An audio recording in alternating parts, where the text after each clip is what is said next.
कश्मीर विवाद पिछले 7 दशकों से दक्षिण एशिया की राजनीति को प्रभावित करता आ रहा है। भारत और पाकिस्तान के बीच इस क्षेत्र को लेकर चल रही खींचतान ने कई युद्धों को जन्म दिया है और अब यह इलाका दुनिया के सबसे ज्यादा सैन्यीकृत क्षेत्रों में से एक बन चुका है। एक बार फिर भारत और पाकिस्तान एक बड़े संघर्ष के किनारे खड़े हैं। लेकिन आज की स्थिति को समझने के लिए हमें इतिहास में पीछे जाना होगा। 1947 में जब ब्रिटेन ने भारत का बंटवारा किया तो 2 देश बने, पाकिस्तान जहां मुस्लिम बहुल आबादी थी और भारत जहां हिंदू आबादी ज्यादा थी। बंटवारे के कुछ ही महीनों बाद अक्टूबर में पहला युद्ध शुरू हो गया। जम्मू कश्मीर जो मुस्लिम बहुल इलाका था, वहां के हिंदू राजा ने पहले आजाद रहने का फैसला किया, लेकिन जब पाकिस्तानी लड़ाके कश्मीर में घुस आए तो उन्होंने भारत से सैन्य मदद मांगी। यह युद्ध 1 जनवरी 1939 को युद्ध विराम के साथ खत्म हुआ, जिसके बाद कश्मीर 2 हिस्सों में बंट गया, एक भारत के नियंत्रण में और दूसरा पाकिस्तान के। इसके बाद भी हालात शांत नहीं हुए। 1965 में फिर से युद्ध हुआ, एक बार फिर सीमा विवाद को लेकर। 1999 में कारगिल में फिर से झड़पें हुईं। तब तक दोनों देशों के पास परमाणु हथियार आ चुके थे, जिससे तनाव और भी खतरनाक हो गया।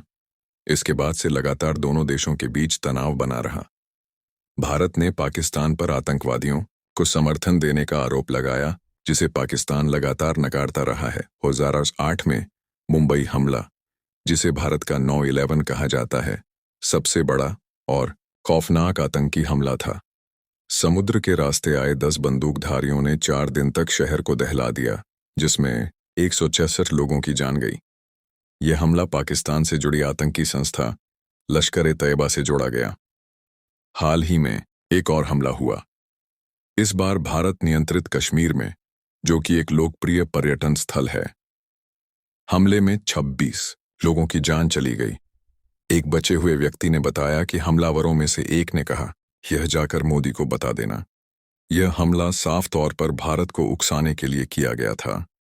इस हमले की जिम्मेदारी रेजिस्टेंस फ्रंट नामक संगठन ने ली, जो लश्कर-ए-तैयबा से जुड़ा बताया जाता है। भारत का कहना है कि यह पाकिस्तान की ओर से चलाए जा रहे प्रॉक्सी वॉर का हिस्सा है, लेकिन पाकिस्तान इन आरोपों को खारिज करता है।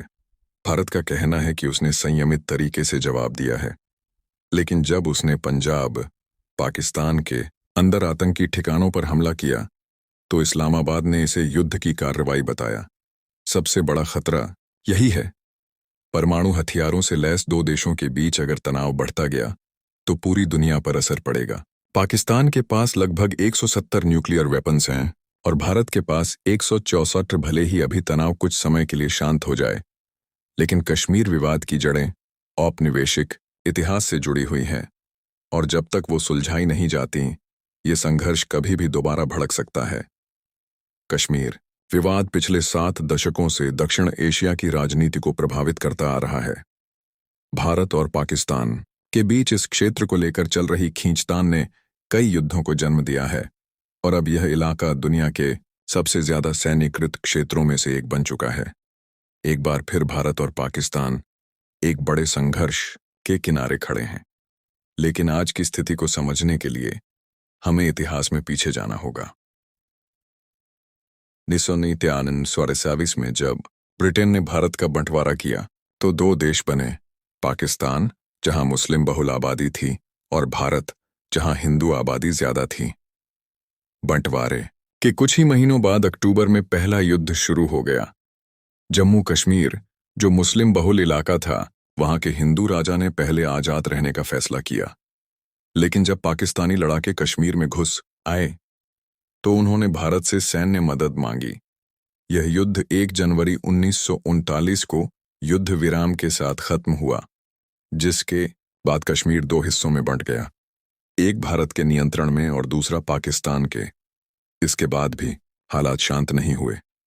1965 में फिर से युद्ध हुआ, एक बार फिर सीमा विवाद को लेकर।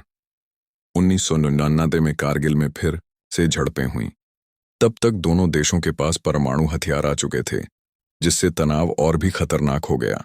इसके बाद से लगातार दोनों देशों के बीच तनाव बना रहा। भारत ने पाकिस्तान पर आतंकवादियों को समर्थन देने का आरोप लगाया, जिसे पाकिस्तान लगातार नकारता रहा है। 2008 में मुंबई हमला, जिसे भारत का 9/11 कहा जाता है, सबसे बड़ा और खौफनाक आतंकी हमला था। समुद्र के रास्ते आए 10 बंदूकधारियों ने 4 दिन तक शहर को दहला दिया, जिसमें 166 लोगों की जान गई। यह हमला पाकिस्तान से जुड़ी आतंकी संस्था लश्कर-ए-तैयबा से जोड़ा गया। हाल ही में एक और हमला हुआ, इस बार भारत नियंत्रित कश्मीर में, जो कि एक लोकप्रिय पर्यटन स्थल है। हमले में 26 लोगों की जान चली गई। एक बचे हुए व्यक्ति ने बताया कि हमलावरों में से एक ने कहा, यह जाकर मोदी को बता देना। यह हमला साफ तौर पर भारत को उकसाने के लिए किया गया था। इस हमले की जिम्मेदारी रेजिस्टेंस फ्रंट नामक संगठन ने ली, जो लश्कर-ए-तैयबा से जुड़ा बताया जाता है।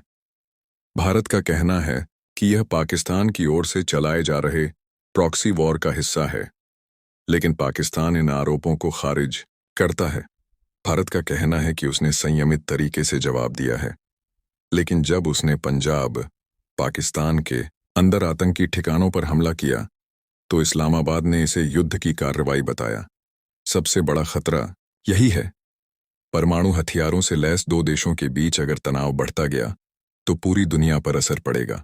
पाकिस्तान के पास लगभग 170 न्यूक्लियर वेपन्स हैं और भारत के पास 164। भले ही अभी तनाव कुछ समय के लिए शांत हो जाए, लेकिन कश्मीर विवाद की जड़ें औपनिवेशिक इतिहास से जुड़ी हुई हैं और जब तक वो सुलझाई नहीं जाती, ये संघर्ष कभी भी दोबारा भड़क सकता है।